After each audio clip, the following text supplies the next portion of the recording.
പ്രിയ സുഹൃത്തുക്കളെ, സഹോദരി സഹോദരന്മാരെ, ചേകന്നൂർ മൗലവി നമ്മെ വിട്ടുപിരിഞ്ഞിട്ട്, ചേകന്നൂർ മൗലവി വധിക്കപ്പെട്ടിട്ട് 30 വർഷം പിന്നിടുകയാണ്. നമ്മളത് എല്ലാ വർഷവും മതഭീകരതാ വിരുദ്ധ ദിനമായിട്ട് നമ്മൾ ആചരിക്കുന്നുണ്ട്.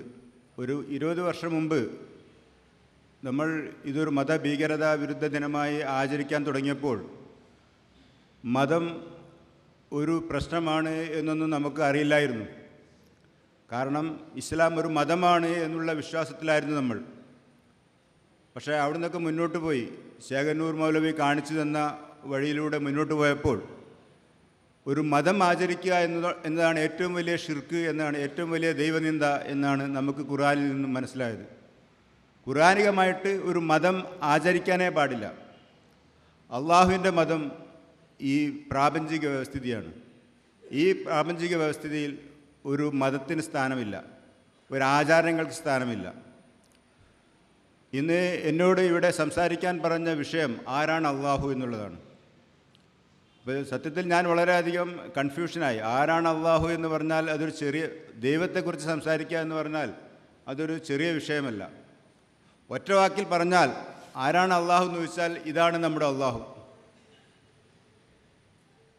വിശുദ്ധ ഖുർആൻ അള്ളാഹു എന്ന ആ മഹത്തായ കൺസെപ്റ്റിനെ ഒരു ഗ്രന്ഥരൂപത്തിൽ നമുക്ക് നൽകിയ ഒരു മഹാപ്രതിഭയാണ് മുഹമ്മദ് നബി.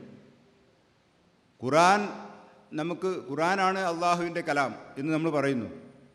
അപ്പോൾ നമ്മൾ അള്ളാഹുവിനെക്കുറിച്ച് സംസാരിക്കുമ്പോൾ ഇസ്ലാം മതത്തിലെ അള്ളാഹുവിൻ്റെ സങ്കല്പത്തെക്കുറിച്ച് നമ്മൾ ഇസ്ലാം മതം മുന്നോട്ട് വെക്കുന്ന അള്ളാഹുവിനെക്കുറിച്ച് നാം ഏതാനും കാര്യങ്ങൾ മനസ്സിലാക്കേണ്ടതുണ്ട്. നമുക്കറിയാം, അഹ്ലുസുന്നത്ത് വൽ ജമാഅത്ത് എന്ന് പറയുന്ന ഇസ്ലാം മതം 5 നേരം അറബി ഭാഷയിൽ പ്രാർത്ഥിച്ചാൽ പ്രസാദിക്കുന്ന ഒരു അള്ളാഹു ആകാശത്തുണ്ട് എന്ന് നമ്മളെ ഇതുവരെ പഠിപ്പിച്ച ഇസ്ലാം മതം. ശേലാകർമ്മം ചെയ്താൽ പ്രസാദിക്കുന്ന ഒരു അള്ളാഹു ആകാശത്തിരിക്കുന്നു എന്ന് നമ്മൾ വിശ്വസിക്കുന്നു. പക്ഷേ അങ്ങനത്തെ ഒരു അള്ളാഹു ആകാശത്തിരിക്കുന്നില്ല. 5 നേരം ബാങ്ക് വിളിച്ചാൽ പ്രസാദിക്കുന്ന ഒരു അള്ളാഹു ആകാശത്തിരിക്കുന്നു എന്ന് നമ്മൾ വിശ്വസിക്കുന്നു. എന്നാൽ അങ്ങനത്തെ ഒരു അള്ളാഹു ആകാശത്തിരിക്കുന്നില്ല. റമദാനിൽ ഒരു മാസം പകലിൽ മുഴുവൻ പട്ടിണി കിടന്നാൽ പ്രസാദിക്കുന്ന ഒരു അള്ളാഹു ആകാശത്തിരിക്കുന്നു എന്ന് നമ്മൾ വിശ്വസിക്കുന്നു. എന്നാൽ അങ്ങനത്തെ ഒരു അള്ളാഹു ആകാശത്തിരിക്കുന്നില്ല.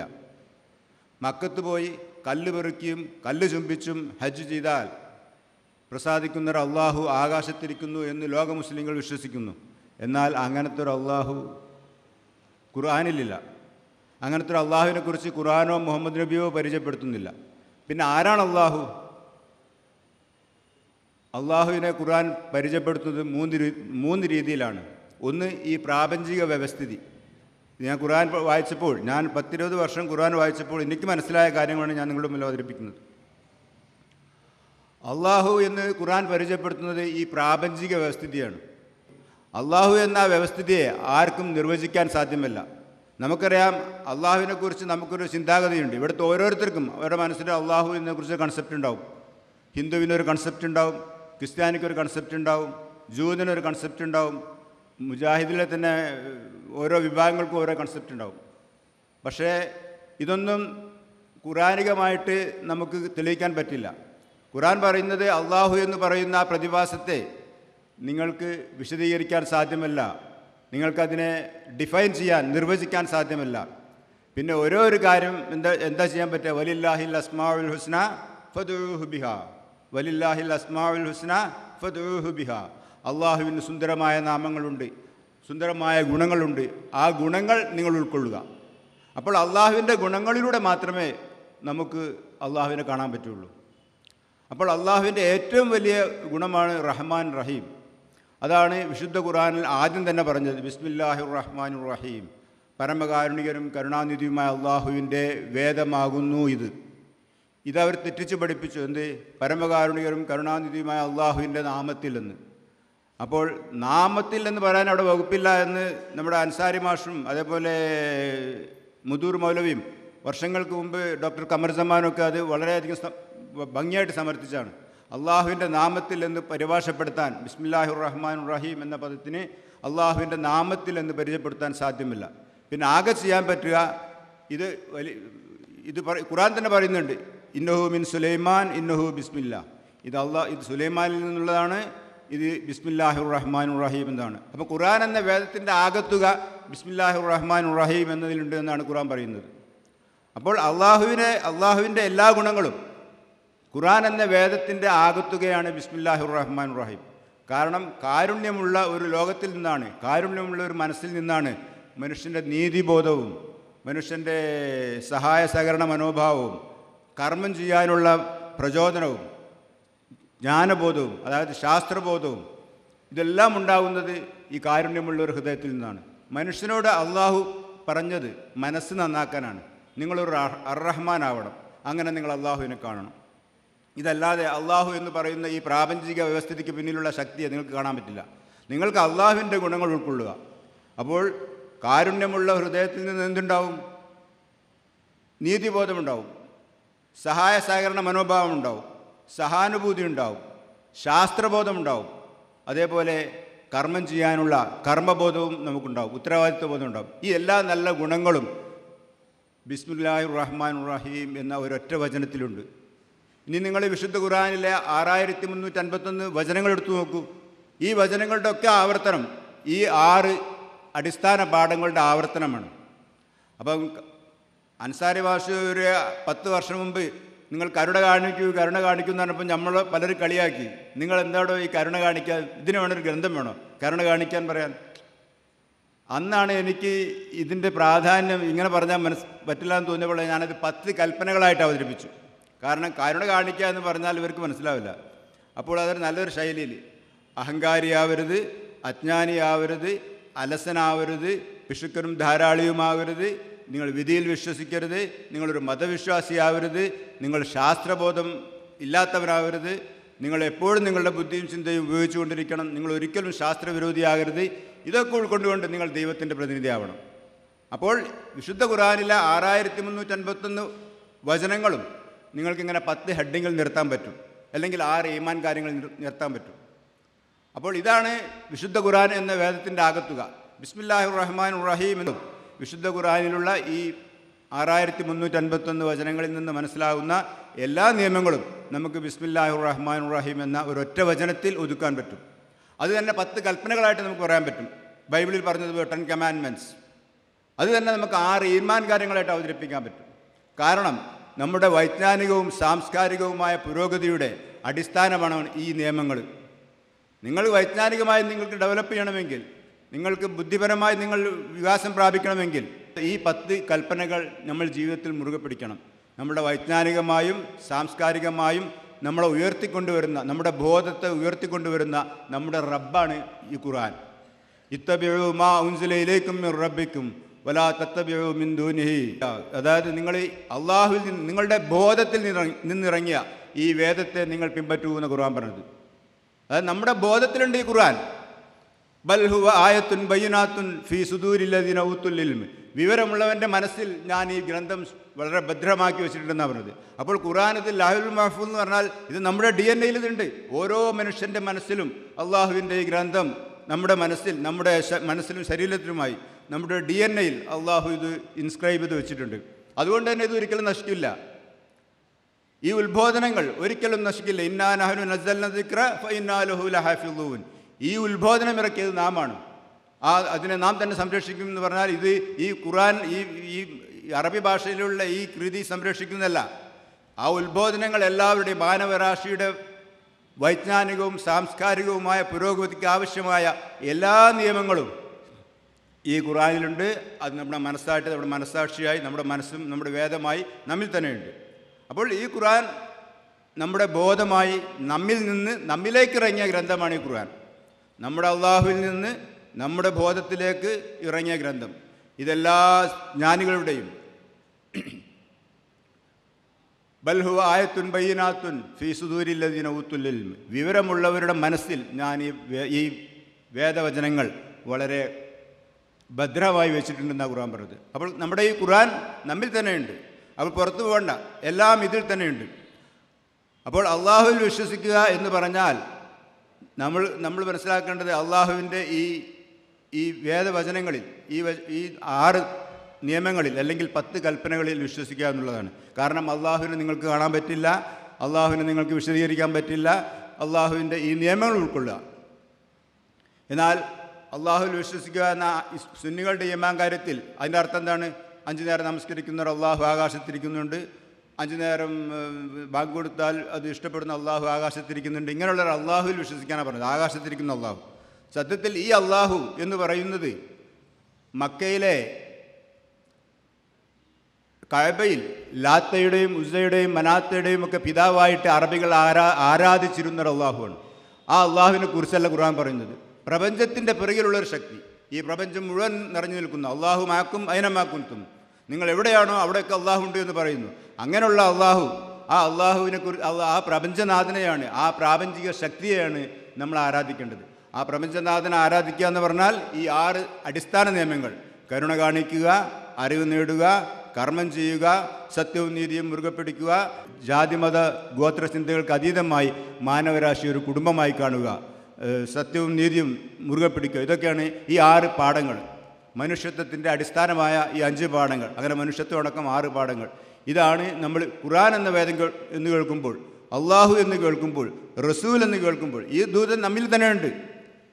ഈ എല്ലാ പാഠങ്ങളും നമ്മിൽ തന്നെയുണ്ട്. നമ്മുടെ വേദം നമ്മുടെ റസൂലായി, നമ്മുടെ റബ്ബായി, നമ്മുടെ അള്ളാഹുവായി നമ്മിൽ തന്നെയുണ്ട്. അപ്പോൾ മനുഷ്യനെ ദൈവമാക്കുന്ന ഒരു ഗ്രന്ഥമാണ് വിശുദ്ധ ഖുർആൻ. സാധാരണക്കാരനെ ഒരു അള്ളാഹുവിൻ്റെ പദവിയിലേക്ക് ഉയർത്തുന്ന ഒരു ഗ്രന്ഥമാണ് വിശുദ്ധ ഖുർആൻ. അപ്പോൾ ഇങ്ങനെ ഇതിൽ നിന്ന് തെറ്റിച്ച് ഇതിന് കംപ്ലീറ്റ് മനസ്സൂക്കാക്കി ഖുർആൻ ദുർബലപ്പെടുത്തിക്കൊണ്ട് അബൂ ഹുറൈറയും മുആവിയയും നബിയുടെ മരണം കഴിഞ്ഞ് 40 വർഷം കഴിഞ്ഞപ്പോൾ ഉണ്ടാക്കിയ ഒരു പ്രസ്ഥാനമാണ് അഹ്ലുസുന്നത്ത് വൽ ജമാഅത്ത്. ആ മതം പരിചയപ്പെടുത്തുന്ന അള്ളാഹുവിനെക്കുറിച്ച് നമ്മളതിനെക്കുറിച്ച് ബോധരയേണ്ട യാതൊരു ആവശ്യമില്ല. നമ്മൾ ഫോളോ ചെയ്യേണ്ടത് വിശുദ്ധ ഖുർആൻ എന്ന വേദത്തിലൂടെ നാം പരിചയപ്പെട്ട അള്ളാഹുവിനെയാണ്. ഇതാണ് ഖുർആനിലെ അള്ളാഹു.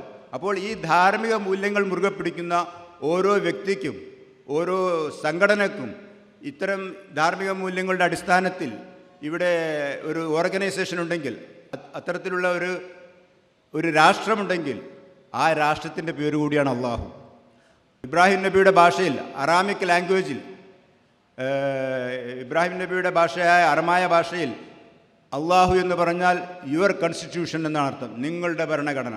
ഇതാണ് ഖുർആൻ, നമ്മുടെ ഭരണഘടന. ഈ അടിസ്ഥാനപരമായ 5 പാഠങ്ങളിൽ നിന്നാണ് ലോകത്തുള്ള എല്ലാ നല്ല സന്തോഷത്തോടെ ജീവിക്കുന്ന എല്ലാ നല്ല ജനാധിപത്യ രാജ്യങ്ങളുടെയും അടിസ്ഥാനം ഈ വിശുദ്ധ ഖുർആനാണ്. നമ്മളൊരു പ്രാർത്ഥനയെ എതിർക്കുന്നില്ല, പ്രാർത്ഥിക്കുന്നത് ഒരു അപരാധമായിട്ട് നമ്മൾ കാണുന്നില്ല. നമുക്ക് എവിടേക്ക് തിരിഞ്ഞും പ്രാർത്ഥിക്കാം. വലില്ലാഹിൽ മശ്രിഖു വൽ മഗ്രിബ് ഫൈനമാ തുവല്ലു ഫസമ്മ വജ്ഹുല്ലാഹ് വല്ലാഹു വാസിഉൻ അലീം. അതായത് ഒരു മുസ്ലിമിന് എങ്ങോട്ട് തിരിഞ്ഞ് പ്രാർത്ഥിക്കാൻ, ഫാത്തിഹ ഓതിട്ട്. ഇപ്പോൾ നേരത്തെ മജീദ് സുല്ലമി നമ്മുടെ പാരമ്പര്യ പരിഭാഷയിലെ കുറേ കുഴപ്പങ്ങൾ പറഞ്ഞു. അതൊക്കെ നമ്മൾ ഈ രീതിയിൽ അർത്ഥം പറഞ്ഞാൽ വളരെ ഭംഗിയായിട്ട് നമുക്ക് ഇല്ലാതാക്കാൻ പറ്റും. അത് പിന്നീട് ഒരിക്കലാവാം. അതിൽ നമ്മൾ പറയുന്നത് വിശുദ്ധ ഖുർആനെ ഖുർആൻ കൊണ്ട് അർത്ഥം ഈ രീതിയിൽ അർത്ഥം വെച്ച് കഴിഞ്ഞാൽ അവിടെ പിന്നെ മതമില്ല, ജാതിയില്ല, യാതൊരു വൈരുദ്ധ്യവും അതില്ല. അപ്പോൾ അള്ളാഹുവിൻ്റെ ഈ നിയമം, നമ്മൾ വിശുദ്ധ ഖുർആനിലുള്ള ഈ നിയമം അനുസരിച്ച് നമുക്ക് എങ്ങോട്ട് തിരിഞ്ഞും പ്രാർത്ഥിക്കാം. പക്ഷേ അഹ്ലുസുന്നത്ത് വൽ ജമാഅത്തിൻ്റെ അക്കായിദ പ്രകാരം, അവരുടെ നിയമപ്രകാരം അറേബ്യയിലേക്ക് തിരിഞ്ഞു നിന്ന് പ്രാർത്ഥിച്ചാൽ മാത്രമേ ദൈവം അത് സ്വീകരിക്കുള്ളൂ. അതാണ് ഒന്നാന്തരം ബിംബാരാധന. കാരണം പടിഞ്ഞാറോട്ട് തിരിഞ്ഞു നിന്ന് പ്രാർത്ഥിച്ചെങ്കിലേ ആ പ്രാർത്ഥന അള്ളാഹു സ്വീകരിക്കൂ എന്നാണ് ഇവർ നമ്മളെ ഇതുവരെ പഠിപ്പിച്ചത്. അപ്പോൾ ഇതിലും വലിയ ശിർക്ക് വേറൊന്നുമില്ല. അങ്ങോട്ട് തിരിഞ്ഞ് പ്രാർത്ഥിക്കുക, അതും ഒരു പ്രത്യേക രീതിയിൽ, ഒരു പ്രത്യേക സ്ഥലത്ത്, ആ ചെറിയ മൺകെട്ടിടത്തിൻ്റെ ഉള്ളിൽ അള്ളാഹു ഉണ്ട് എന്ന് വിശ്വസിക്കുന്നതിൻ്റെ പേരാണ് ബിംബാരാധന. എന്നിട്ട് മുജാഹിദ് വാലുഷിയർ പോലുള്ള ചില മതപുരോഹിതന്മാർ നമ്മുടെ ഗുരുവായൂരപ്പനെ വളരെ മോശമായ പദത്തോടെ പരാമർശിച്ച് നമ്മൾ കേട്ടിട്ടുണ്ട്. പക്ഷേ അദ്ദേഹമാണ് ഏറ്റവും വലിയ ശിർക്ക് ചെയ്യുന്നത്, ഏറ്റവും വലിയ ബിംബാരാധകൻ ഇവിടുത്തെ മുസ്ലിങ്ങളാണ് എന്ന വസ്തുത അദ്ദേഹത്തിന് അറിഞ്ഞുകൂടാ. കാരണം 5 നേരം അറബി ഭാഷയിലേക്ക് പ്രാർത്ഥിക്കുക എന്ന് പറയുന്ന ദിവസം 5 നേരം വളരെ കൃത്യമായി ബിംബാരാധന ചെയ്യുന്ന ഒരു വിഭാഗമാണ് മുസ്ലിംകൾ. സത്യത്തിൽ അങ്ങനെ ഒരു അള്ളാഹുവിനെ കുറിച്ചോ അങ്ങനെയുള്ള ഒരു ഐഡിയോളജിയെക്കുറിച്ചോ ഖുർആൻ പറയുന്നില്ല. ഇതൊക്കെ അഹ്ലുസുന്നത്ത് വൽ ജമാഅത്ത് എന്ന മതത്തിൻ്റെ, ഇസ്ലാം മതത്തിൻ്റെ സൃഷ്ടിയാണ്. അതേപോലെ നമ്മുടെ ഖിബല, നമ്മുടെ ദിശാബോധം ഈ ഖുർആനാണ്. ഈ ഖുർആനിലുള്ള ഇതാണ് നമ്മുടെ കിബില. അല്ലാതെ മണ്ണുകൊണ്ടുള്ള ഒരു കെട്ടിടമല്ല മുസ്ലിമിൻ കിബില. നമ്മുടെ കിബില ഈ ഖുർആനാണ്. അതായത് കരുണ കാണിക്കണം, അറിവ് നേടണം, കർമ്മം ചെയ്യണം, സത്യവും നീതിയും മുറുകെ പിടിക്കണം, സഹായ സഹകരണങ്ങൾ ചെയ്യണം. അതുപോലെ നിങ്ങൾ ഈ വിശുദ്ധ ഈ 6 മൂല്യങ്ങളുടെ വാക്താവായിക്കൊണ്ട് മനുഷ്യത്വം എന്ന വികാരത്തിൻ്റെ വാക്താവായി നിൽക്കണം. ഈ മാനവികതയിൽ നിന്നാണ് ജനാധിപത്യബോധവും മതേതരത്വവും ഉണ്ടാകുന്നത്.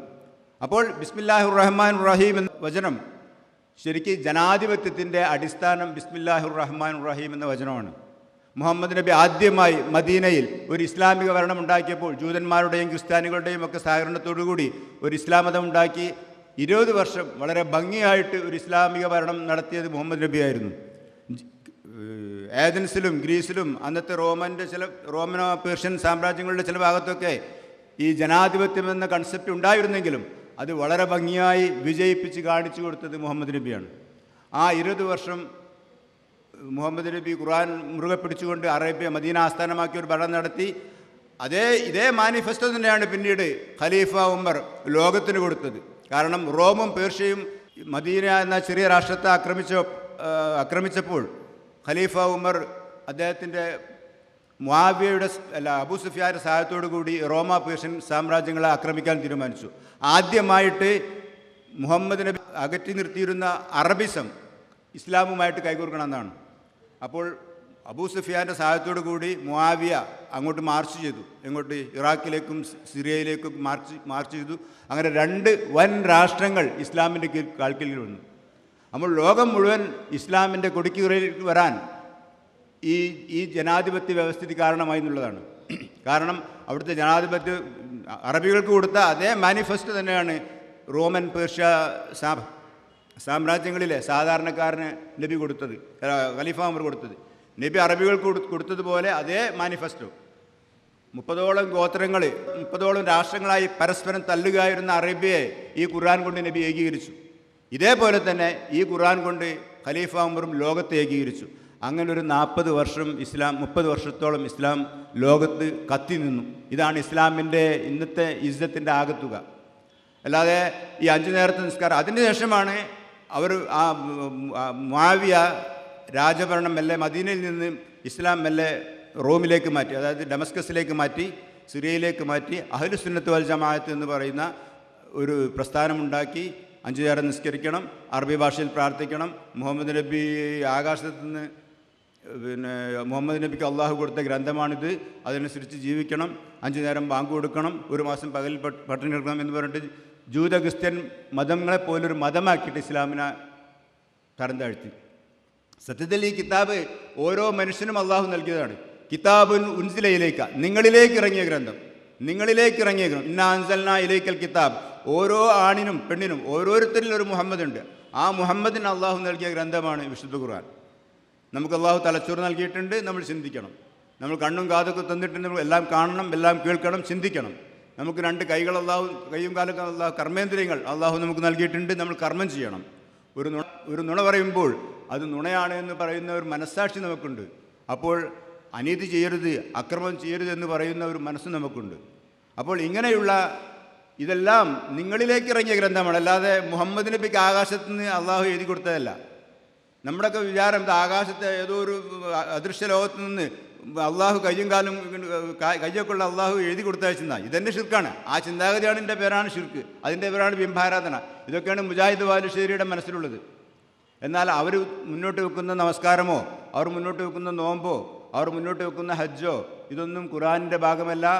അങ്ങനത്തെ ഒരു പ്രത്യയശാസ്ത്രം അഹ്ലു സുന്നത്ത് വൽ ജമാഅത്ത് എന്ന് പറയുന്ന ഒരു പറ്റിക്കൽ പ്രസ്ഥാനം, അഹ്ലു സുന്നത്ത് വൽ ജമാഅത്ത് എന്ന് പറയുന്ന ഒരു പേടിപ്പിക്കൽ പ്രസ്ഥാനം, അഹ്ലു സുന്നത്ത് വൽ ജമാഅത്ത് എന്ന് പറയുന്ന ഒരു കുതിപ്പിക്കൽ പ്രസ്ഥാനം, അത് ആ ഇസ്ലാം മതവും ഇസ്ലാമുമായിട്ട് യാതൊരു ബന്ധവുമില്ല. നമ്മൾ മനസ്സിലാക്കേണ്ടത് ഈ രീതിയിലാണ്. അള്ളാഹു എന്ന് പറഞ്ഞാൽ ഈ പ്രപഞ്ചം മുഴുവൻ നിറഞ്ഞു നിൽക്കുന്നൊരു ശക്തിയാണ്. ആ ശക്തിയെ നമുക്ക് എങ്ങോട്ട് തിരിഞ്ഞ് പ്രാർത്ഥിച്ചാലും അവനെ നമുക്ക് ഫാത്തിഹ ഓതിയിട്ട് എങ്ങോട്ട് തിരിഞ്ഞ് പ്രാർത്ഥിക്കാം. അതിനുള്ള വകുപ്പ് ചേകന്നൂർ മൗലവി നമുക്ക് കാണിച്ചു തന്നിട്ടുണ്ട്. നമ്മൾ ഒരിക്കലും സലാത്തിനെതിരല്ല. സലാത്ത് എന്ന് പറഞ്ഞാൽ ഈ ധാർമ്മിക മൂല്യങ്ങളുടെ അടിസ്ഥാനത്തിൽ ഒരു വ്യക്തി ജീവിതം, പറയല്ലോ, കരുണ കാണിക്കണം, അറിവ് നേടണം, കർമ്മം ചെയ്യണം, സത്യവും നീതിയും മുറുകെ പിടിക്കണം, സത്യസന്ധനായിരിക്കണം, അതുപോലെ സഹായ സഹകരണങ്ങൾ ചെയ്യണം, അങ്ങനെ മാനവികതയുടെ വാക്താവണം. ഈ 6 ധാർമ്മിക മൂല്യങ്ങൾ മുറുകെ പിടിച്ചുകൊണ്ട് ഒരു വ്യക്തി ജീവിതം, ഒരു കുടുംബ ജീവിതം, പറ്റുമെങ്കിൽ ഒരു രാഷ്ട്രം തന്നെ പണിയുന്നതിൻ്റെ പേരാണ് സലാത്ത്. അങ്ങനെ ഒരു സലാത്ത് അതാണ് സലാത്ത് എന്ന് പറഞ്ഞാൽ. അതിൻ്റെ ചെറിയ ഭാഗമായിട്ട് നിങ്ങൾക്ക് ദിവസവും ഫാത്തിഹ ഓതി എങ്ങോട്ട് തിരിഞ്ഞ് പ്രാർത്ഥിക്കാം. പക്ഷേ ഇവരത് അറേബ്യയിലേക്ക് തിരിഞ്ഞ് പ്രാർത്ഥിക്കുന്ന ഒരു ബിംബാരാധനയാക്കി മാറ്റി. രാവിലെ അതിന് സുബഹി എന്ന് പറയും, ഉച്ചക്ക് അതിന് ളുഹർ എന്ന് പറയും, അസറിന് അതിന് വൈകുന്നേരത്തുള്ളതിന് അസർ എന്ന് പറയും, സന്ധ്യാസമയത്ത് അതിന് മഗ്രിബിന് പറയും, രാത്രിക്ക് അതിന് അഷ എന്ന് പറയും. ഇതിന്ന് പേര് മാറ്റി പറഞ്ഞാൽ അള്ളാഹു ഇത് സ്വീകരിക്കില്ല എന്ന് പറയും. ഇതാണ് ഇവരുടെ ആകെയുള്ള ഇവർ പഠിപ്പിക്കുന്ന മദ്രസയിൽ പോയി പഠിപ്പിക്കുന്നതൊക്കെ ഇത്ര അനാവശ്യങ്ങളാണ്. ഏത് സുബഹിൻ്റെ നിയത്ത് ഇഷാക്ക് പറ്റില്ല, ഇഷാൻ്റെ നിയത്ത് ളുഹറിന് പറ്റില്ല. ഇങ്ങനെയുള്ള പാഠങ്ങൾ പഠിപ്പിച്ചുകൊണ്ട് ഇസ്ലാമിനെ അട്ടിമറിച്ചവരാണ് ഈ അഹ്ലുസുന്നത്ത് വൽ ജമാഅത്ത്.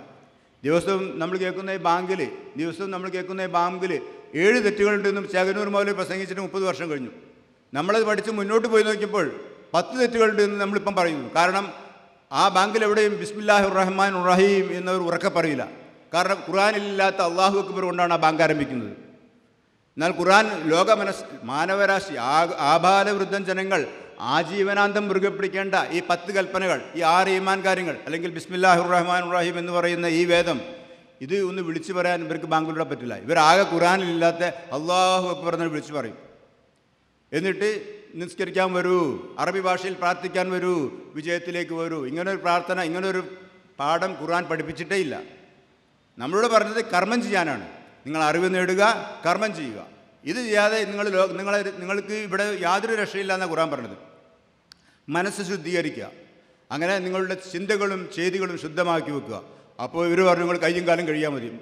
വൗസിലു വുജൂഹക്കും വൈദ്യക്കും, നിങ്ങളുടെ മുഖങ്ങളും നിങ്ങളുടെ കാലുകളും നിങ്ങൾ കഴുകുക. അപ്പോൾ ഒന്നുണ്ടാക്കാൻ അങ്ങനെ വന്നത്.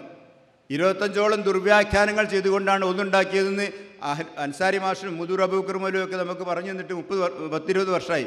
ഇപ്പോഴും നമ്മൾ ഒരു വലിയ വിഭാഗം കയ്യും കാലും കഴുകി പടിഞ്ഞാട്ട് തിരിഞ്ഞ് നിസ്കരിക്കുകയാണ്. ഇങ്ങനെ ഇസ്ലാമിനെ അട്ടികറച്ചുകൊണ്ടാണ് ഇസ്ലാം മതം ഉണ്ടാക്കിയത്. അപ്പോൾ അങ്ങനത്തെ ഒരു അള്ളാഹുവിനെ കുറിച്ച് നിങ്ങൾ ഭയപ്പെടേണ്ടതേ ഇല്ല.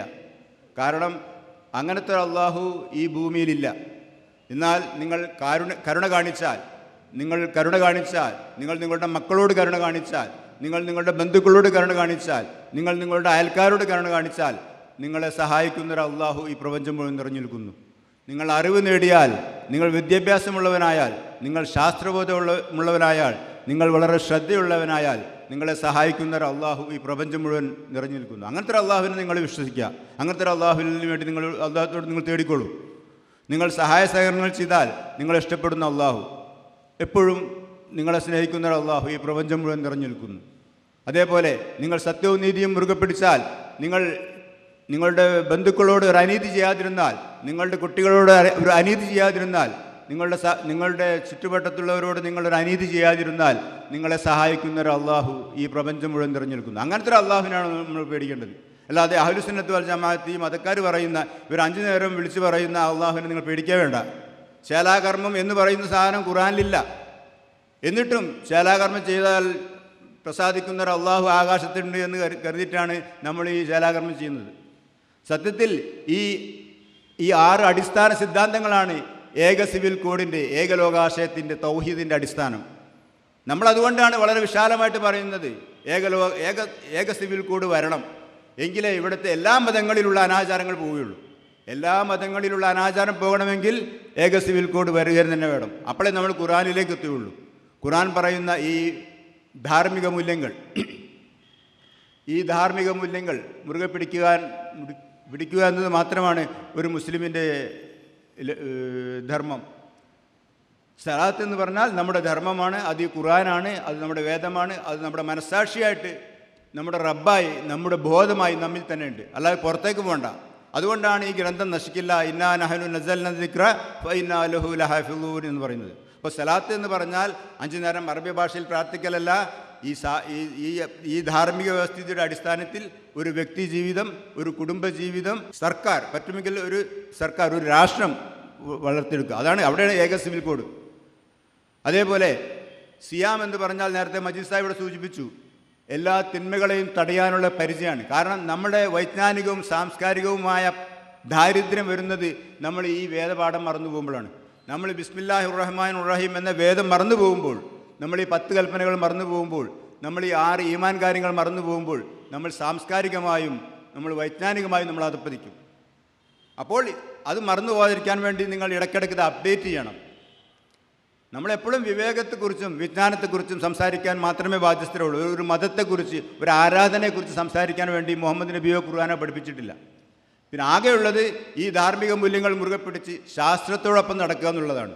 അപ്പോൾ പുതിയ പുതിയ അറിവുകൾ നമുക്ക് കിട്ടും. അപ്പോൾ സിയാം എന്ന് പറഞ്ഞാൽ അപ്ഡേഷൻ ഓഫ് ദി നോളജ്, പുതിയ പുതിയ അറിവുകളുടെ കണ്ടെത്തലാണ്. പുതിയ അറിവുകളുടെ പിറകെ പോകുക എന്നുള്ളതാണ് നമ്മുടെ ഒരേ ഒരു ധർമ്മം. അറിവ് നേടുക, വിവേകമുള്ളവനാകുക, പുതിയ പുതിയ അറിവുകളുടെ ശാസ്ത്രത്തോടൊപ്പം നടക്കുക എന്നുള്ളതാണ് ഒരു മുസ്ലിമിൻ്റെ, ഒരു ഹിന്ദുവിൻ്റെ, ഒരു ക്രിസ്ത്യാനിയുടെ ദൗത്യം. അല്ലാതെ ഏതെങ്കിലും ഈ ആരാധനകളുടെ പേരിൽ പരസ്പരം ഭിന്നിക്കലല്ല, ഗോത്രങ്ങളുടെ പേരിൽ. ഇപ്പം നമ്മൾ പണ്ട് മണിപ്പൂരിലും പണ്ട് ഗുജറാത്തിലൊക്കെ നമ്മൾ കണ്ടതല്ലോ, നരഹത്യകൾ പരസ്പരം മതത്തിൻ്റെ പേരിലാണ് നടന്നത്. യഥാർത്ഥത്തിൽ ജൂതന്മാരും ക്രിസ്ത്യാനികളൊക്കെ വരുന്നതിന് മുമ്പ്, അല്ലെങ്കിൽ ഹിന്ദുമതം, ഏറ്റവും പുരാതനമായ ഹിന്ദുമതം വരുന്നതിന് മുമ്പ് ഇവിടെ മതങ്ങളുണ്ടായിരുന്നില്ല. മതങ്ങളൊക്കെ മനുഷ്യരുണ്ടാക്കിയതാണ്. കാനന്നാസു ഉമ്മത്തൻ വാഹിദ, മനുഷ്യരെല്ലാം ഒരു സമൂഹമായി നിലനിന്നു. എങ്ങനെ? ഈ ധാർമ്മിക മൂല്യങ്ങളുടെ അടിസ്ഥാനത്തിൽ. അവരിലേക്ക് എന്തെങ്കിലും പ്രശ്നങ്ങൾ വരുമ്പോൾ അവരെ തിരുത്താൻ വേണ്ടി ഈ വേദവുമായി ഞാൻ ദൈവദൂതന്മാരയച്ചു. അല്ലാതെ ഒരു മതം അയച്ചു എന്ന് ഖുർആനിലെവിടെയില്ല. അപ്പോൾ നമ്മളെപ്പോഴും ഈ ധാർമ്മിക മൂല്യങ്ങൾ മുറുകെ പിടിച്ച് ഒരു നല്ലൊരു വ്യക്തി ജീവിതം, ഒരു കുടുംബജീവിതം, അതേപോലെ പറ്റുമെങ്കിൽ ഒരു രാഷ്ട്രം സ്ഥാപിക്കാൻ ശ്രമിക്കുക. അതാണ് ജനാധിപത്യ രാഷ്ട്രം, അല്ലാതെ ഒരു മതരാഷ്ട്രമല്ല. ഹുക്കൂമത്തയിലായി ഇവർ വാദിക്കണം എന്താണ്? ഇപ്പം മുജാഹിദ്, ജമാഅത്തെ ഇസ്ലാമിയുടെ ഒക്കെ വാദം 5 നേരം നമസ്കരിക്കുന്ന, അറബി ഭാഷയിൽ പ്രാർത്ഥിക്കുന്ന അങ്ങനത്തെ ഒരു കൗമിനോട് ഉണ്ടാക്കണമെന്നാണ്. അധികാരം കിട്ടിയാൽ ആദ്യം ചെയ്യുക പള്ളി ഉണ്ടാക്കലാണ്. അതല്ല, ഈ ധാർമ്മിക മൂല്യങ്ങൾ മുറുകെ പിടിക്കുന്ന, ധാർമ്മികതയിൽ വിശ്വസിക്കുന്ന, ധാർമ്മികത മുറുകെ പിടിക്കുന്ന ഒരു വിഭാഗം ഇവിടെ എപ്പോഴും വേണം. അതാണ് ഖുർആൻ മുന്നോട്ട് വെക്കുന്നത്. ഈ ജനാധിപത്യത്തിൻ്റെ അടിസ്ഥാനമാണ് ബിസ്മില്ലാഹിർ റഹ്മാനിർ റഹീം എന്ന് പറയുന്ന വചനം. അതും നമ്മൾ ഓർത്ത് വെക്കുക. അപ്പോൾ അള്ളാഹു എന്ന് പറഞ്ഞാൽ അള്ളാഹുവിൻ്റെ ഈ ധാർമ്മിക മൂല്യങ്ങളാണ്, ഈ വ്യവസ്ഥിതിയാണ്, ഈ പ്രാപഞ്ചിക വ്യവസ്ഥിതിയാണ്. അത് മുറുകെ പിടിക്കുന്ന വ്യക്തിക്കും അള്ളാഹു എന്ന് പറയാം. അപ്പോൾ ധാർമ്മിക മൂല്യങ്ങൾ മുറുകെ പിടിക്കുന്ന ഒരു വ്യക്തിയുടെ പേര് കൂടിയാണ് ഖുർആനിൽ അള്ളാഹു. അല്ലാതെ നിങ്ങൾക്ക് അള്ളാഹുവിനെ കാണാൻ പറ്റില്ല. നന്നാക്കി അധ്വാനിക്കുന്നവരിൽ നിങ്ങൾക്ക് അള്ളാഹുവിനെ കാണാം. നന്നാക്കി സഹായ സഹകരണങ്ങൾ ചെയ്യുന്ന, സേവനങ്ങൾ ചെയ്യുന്ന വ്യക്തികളിൽ നിങ്ങൾക്ക് അള്ളാഹിനെ കാണാം. കാരുണ്യവും സ്നേഹവും പ്രകടിപ്പിക്കുന്ന വ്യക്തികളിൽ നിങ്ങൾക്ക് അള്ളാഹുവിനെ കാണാം. അല്ലാതെ നിസ്കരിക്കുന്നവരിലോ, താടി വെച്ചവരിലോ, തൊപ്പി വെച്ചവരിലോ, അല്ലെങ്കിൽ ശേലാകർമ്മം ചെയ്യുന്നവരിലോ ഒന്നും അള്ളാഹിനെ കാണാൻ പറ്റില്ല. അതൊക്കെ ഒരു മതാചാരം മാത്രമാണ്. അങ്ങനെയുള്ളൊരു അള്ളാഹുവിനെ നമ്മൾ എന്നോ കൈവിട്ട് കഴിഞ്ഞു. നമ്മൾ വിശുദ്ധ ഖുർആൻ പരിചയപ്പെടുത്തുന്ന അള്ളാഹുവിനെ മുറുകെ പിടിക്കുക. ഇതാണ് ഖുർആനിലെ അള്ളാഹു. ഞാൻ മനസ്സിലാക്കിയ അള്ളാഹു ഇതാണ്. അപ്പോൾ വിശുദ്ധ ഖുർആൻ എന്ന് പറഞ്ഞാൽ അത് ഏതാനും ധാർമ്മിക മൂല്യങ്ങളുടെ ആകത്തുകയാണ്. അത് നമ്മളുടെ വേദമാണ്, നമ്മളുടെ ബോധമാണ്. അത് നമ്മളുടെ ബോധമായി നമ്മിൽ തന്നെയുണ്ട്, നമ്മുടെ മനസ്സാക്ഷിയാണ്. ആ ധാർമ്മിക മൂല്യങ്ങൾ മുറുകെ പിടിച്ച ഒരു വ്യക്തി ജീവിതം, ഒരു കുടുംബജീവിതം, പറ്റുമെങ്കിൽ ഒരു സംഘടന, പറ്റുമെങ്കിൽ ഒരു രാഷ്ട്രം, ഇതായിരിക്കണം. എല്ലാ മതക്കാരും ഇന്നല്ലദീന ആമനു വല്ലദീന ഹാദു വന്നസാറ വസാബീന മൻ ആമന ബില്ലാഹി വല്യൗമിൽ ആഖിർ. ഈ ധാർമ്മിക മൂല്യങ്ങൾ മുറുകെ പിടിച്ചാൽ നമുക്കിവിടെ സ്വർഗീയ ജീവിതമുണ്ട്. ഈ ധാർമ്മിക മൂല്യങ്ങൾ കൈവിട്ടാൽ നമ്മുടെ ജീവിതം ഇവിടെ നരകീയമായിരിക്കും. ഈ ബോധ്യം നമുക്കെല്ലാവർക്കും അറിയാം. പഠിച്ചാൽ നമ്മൾ രക്ഷപ്പെടും. കാരുണ്യവും സ്നേഹവും പ്രകടിപ്പിച്ചാൽ നമ്മൾ രക്ഷപ്പെടും. കഠിനാധ്വാനം ചെയ്താൽ നമ്മൾ രക്ഷപ്പെടും. അലസനായാൽ നമ്മൾ പരാജയപ്പെടും. ഇതൊക്കെ എല്ലാവരുടെ ബോധത്തിലുള്ളതാണ്. അതുകൊണ്ട് നിങ്ങൾ ആ ധാർമ്മിക മൂല്യങ്ങൾ മുറുകെ പിടിക്കുക. ആരായാലും, ഹിന്ദു ആയാലും, മുസ്ലിം ആയാലും, ക്രിസ്ത്യാനി ആയാലും, ജൂതനായാലും, ആരായാലും, മൻ ആമന ബില്ലാഹി, ആര് ഈ അള്ളാഹുവിനെ മുറുകെ പിടിക്കുന്നുവോ, അള്ളാഹുവിൻ്റെ ധർമ്മം, ഈ 10 കൽപ്പനകൾ, 6 ഈമാൻ കാര്യങ്ങൾ, അല്ലെങ്കിൽ ബിസ്മില്ലാഹിർ റഹ്മാനിർ റഹീം എന്ന വചനം, കരുണ കാണിക്കുക, അറിവ് നേടുക, കർമ്മം ചെയ്യുക, സത്യവും നീതിയും മുറുകെ പിടിക്കുക, സത്യസന്ധനായിരിക്കുക, സഹായ സഹകരണങ്ങൾ ചെയ്യുക, അങ്ങനെ മാനവരാശിയെ ഒരു കുടുംബമായി കാണുക. ഇങ്ങനെ ആര് ഈ ധാർമ്മിക മൂല്യങ്ങൾ മുറുകെ പിടിക്കുന്നുവോ, അവൻ ഹിന്ദു ആവട്ടെ, ക്രിസ്ത്യാനിയാവട്ടെ, ജൂതനാവട്ടെ, സാബിയാവട്ടെ, ആർക്കും സ്വർഗമുണ്ടെന്നാണ് ഖുർആൻ പറഞ്ഞത്. അവർ യാതൊന്നും ഭയപ്പെടേണ്ടില്ല എന്നാണ്. അവർ യാതൊന്നും ഭയപ്പെടേണ്ടതില്ല. അപ്പോൾ സെക്യുലറിസത്തിൻ്റെ ഒരു മതം ആചരിക്കുന്നതിൽ ഖുർആൻ യാതൊരു താല്പര്യം കാണിക്കുന്നില്ല. പക്ഷേ ചെറുപ്പകാലങ്ങളിലുള്ള ശീലം മറക്കുമോ മനുഷ്യനുള്ള കാലം. ചെറുപ്പം മുതലേ മദ്രസ പോയിട്ട് നിങ്ങൾ നിസ്കരിക്കണം, നോമ്പ് വെക്കണം, ഹജ്ജ് ചെയ്യണം എന്ന് പഠിച്ചു കഴിഞ്ഞാൽ അങ്ങനെ അഹ്ലുസുന്നത്ത് വൽ ജമാഅത്തിൻ്റെ അറേബ്യൻ കൾച്ചർ തലയിൽ അടിച്ചേൽപ്പിക്കുകയാണ്. എന്നിട്ട് ഒരു 5 വർഷം കഴിയുമ്പോൾ ഖുർആൻ കൈ കൊടുക്കും, ഓദിക്കുമെന്നും പറയും. അങ്ങനെ ഖുർആനെ തമസ്കരിക്കുന്ന ഒരു നിലപാടാണ് ഇപ്പോൾ നിലവിലുള്ളത്. നമ്മൾ ചെയ്യേണ്ടത് ഈ ഖുർആൻ മദ്രസയിലും അറബിക് കോളേജിലുമൊക്കെ പഠിപ്പിക്കാൻ, ഖുർആൻ അതിൻ്റെ യാതൊരു വക്രതയുമില്ലാതെ പഠിപ്പിക്കാൻ നമ്മൾ ശുപാർശ ചെയ്യാണ് വേണ്ടത്. അപ്പോൾ തന്നെ ഇവിടെ വലിയൊരു വമ്പിച്ച മാറ്റം വരും. ഇപ്പോൾ തന്നെ ഏതാണ്ട് മാറ്റം വന്നിട്ടുണ്ട്. ഇപ്പോൾ അവർക്ക് അത്ര മതത്തോടുള്ള വലിയ പിടുത്തൊക്കെ അവർക്ക് കുറഞ്ഞിട്ടുണ്ട്. പലരും അത് വിട്ട് ഇതിനോട് അത്ര പഴയതുപോലുള്ള അത് കാണിക്കുന്നില്ല. പിന്നെ നമ്മളെ പരാജയപ്പെടുത്താൻ വേണ്ടിയിട്ട് ഒരു കൂട്ടമായിട്ട് നോമ്പ് വെൽക്കും, കൂട്ടമായിട്ട് ഹജ്ജ്, അത് ചെയ്തോട്ടെ.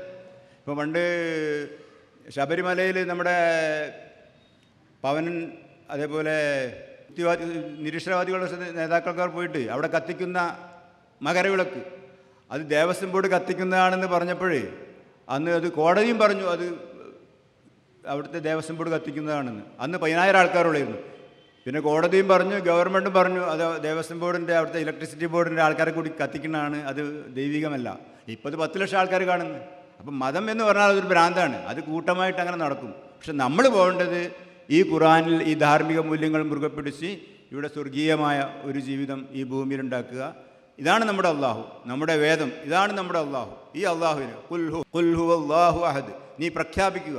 ബിസ്മില്ലാഹിർ റഹ്മാനിർ റഹീം എന്ന വചനത്തിൻ്റെ അതിലുള്ള വിവേകം, വിജ്ഞാനം, കർമ്മബോധം എന്നീ ധാർമ്മിക മൂല്യങ്ങൾ ഉൾക്കൊള്ളുകൊണ്ട് നീ പ്രഖ്യാപിക്കുക. എന്ത്?